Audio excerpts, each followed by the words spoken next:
Hello everyone, welcome to my channel Tina's mini blog. তো ওই দিন ছিল বিপত্তারিণী পুজো, তাই ঘুম থেকে উঠে স্নান টান সেরে চলে এসেছিলাম একটু পুজোর আয়োজন করার জন্য। তা ওই দিনের ব্লগটা একটু সবাই দেখবে, ভালো লাগলো অবশ্যই লাইক কমেন্ট করবে। অনেক দিন পর আমি একটু ব্লগ বানাচ্ছি, সবাই দেখো।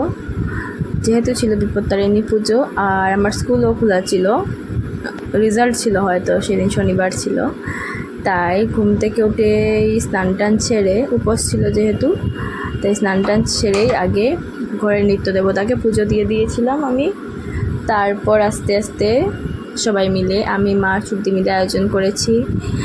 আর 13 ফলের ব্রত, যে বিপত্তারিণী পুজো 13 ফল 13 ফুল দিয়ে পুজো করা হয় আমাদের, তোমাদেরও নিশ্চয় হয়েছে। 13টা আম পাতা, 13টা পান সুপারি সব কিছু দিয়ে পুজো করা হয়। তাই দেখো আমি ঘট সাজাচ্ছি। আমি ওই দিন ঘট বসিয়েছিলাম, তা ওই দিন সুন্দর করে ঘট সাজালাম, ঘট বসালাম, তারপর পুজো করলাম কিভাবে সবাই দেখো। সবাই নিশ্চয় করেছো এই ব্রতটা যারা বাঙালি। আর কিভাবে করলে, সবাই কি ফল দিলে মাকে অবশ্যই জানাবে, যেহেতু এখন বাজারে প্রচুর দাম ফলের, তাই 13টা ফল মেলানো অনেক কষ্ট না, যদিও মানে টাকা থাকলে তো সব কিছু হয়।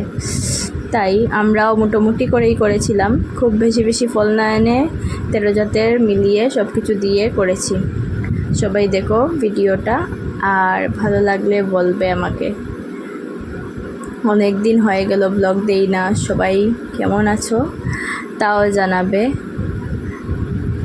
বাঙালি মানেই 12 মাসে 13 পার্বণ আমাদের লেগেই থাকে, আর ভালোও লাগে দেবদেবীদের পুজো করতে, কার না ভালো লাগে। তাই যতই মানে কাজের তাড়া হোক, যাই হোক, ঠাকুরকে দিয়ে বেরোনোটা অনেক শান্তির। তাই যখন পারি তখন দিয়ে দিই, না হলে তো মা দিদি ওরা দেয় ঠাকুরকে।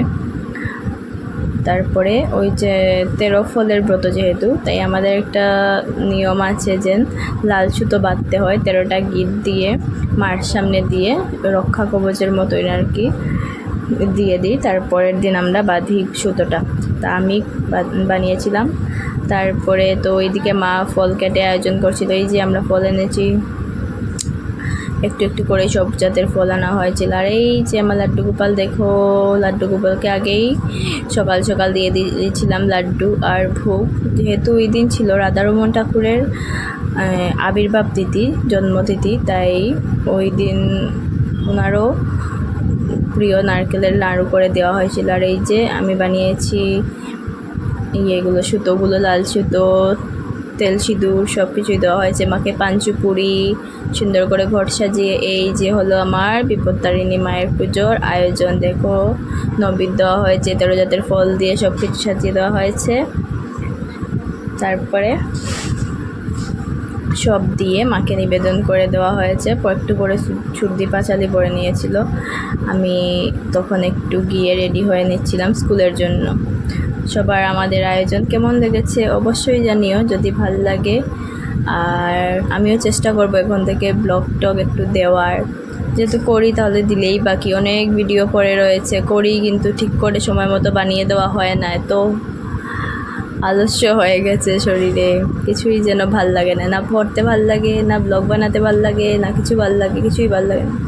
তারপরে ঠাকুরঘর থেকে এসে একটু রেডি হয়ে নিয়েছিলাম স্কুলের জন্য। চুল ভিজা ছিল, চুল খুঁড়ে একটু ঝেড়ে টেরে নিয়েছিলাম আমি। সবাই একটু দেখে নাও আমি কীভাবে চুল ঝাড়ি, আর মা তখন বোকা দে 2 আগা দিয়ে দেয়। তারপরে আমি রেডি হয়ে গেছিলাম শাড়ি টাড়ি পরে স্কুলে যাওয়ার জন্য, একটু লিপস্টিক লাগিয়ে তৈরি হয়ে তারপর চলে গেছিলাম স্কুলে। আমাদের স্কুলের শাড়িটা কেমন আর আমাকে রেডি হয়ে কেমন লাগছে সবাই একটু জানিও। আমি 5 মিনিটের মধ্যে তাড়াহুড়া করে রেডি হয়েছি, বেশি সময় নেইনি। আর ব্লগগুলো যদি ভালো লাগে তাহলে অবশ্যই জানিও। এই যে আমি পাগলের মতো তখন দৌড়াবো, না খেয়ে দিয়ে উপোস ছিল ওই দিন, তাই স্কুলে বাচ্চাদের ইউনিট টেস্টের রেজাল্ট ছিল, দেবো গিয়ে। আর এই যে আমাদের পুজোর আয়োজন, ধূপ ধুনো সব জ্বালিয়ে দেওয়া হয়েছে, চুর্দি পাঁচালি পরে নিয়েছে। আমি প্রণাম করে ঠাকুরকে চলে গেছিলাম, পরে এসে আমি প্রসাদ খেয়েছি। পরে আর ব্লগ করা হয়নি, কারণ অনেক টায়ার্ড হয়ে গেছিলাম ওই দিন, অনেক গরমও ছিল। আর ভিডিও বানাতে পারিনি।